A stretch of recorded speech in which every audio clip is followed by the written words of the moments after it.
Tahukah kamu siapa tokoh yang dianggap sebagai pelopor sastra Melayu Islam?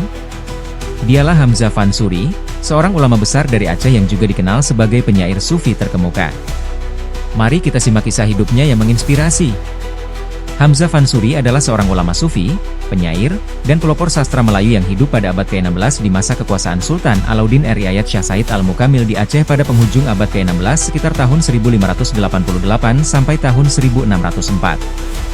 Ia dikenal sebagai seorang sufi yang mendalami ajaran tasawuf, serta pujangga yang melahirkan karya sastra indah bernafaskan spiritualitas Islam.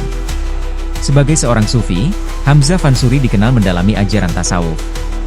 Ia banyak mengembara ke berbagai tempat seperti Mekah, Madinah, Persia, dan India untuk memperluas pengetahuan agamanya.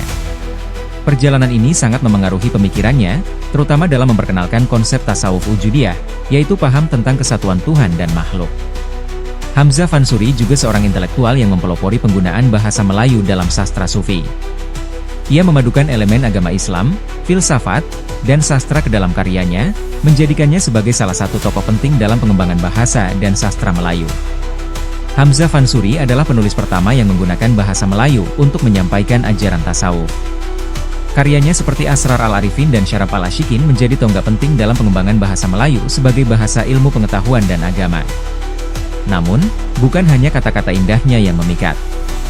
Dalam puisi dan prosa, ia menyampaikan gagasan mendalam tentang hubungan manusia dengan Tuhan, menggunakan pendekatan filsafat yang disebut wujudiyah, atau kesatuan dengan Tuhan. Gagasannya ini tidak hanya berpengaruh di Aceh, tetapi juga di dunia Melayu hingga kini.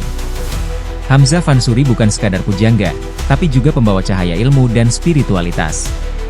Karyanya terus hidup, menginspirasi generasi demi generasi untuk mendekatkan diri kepada Sang Pencipta.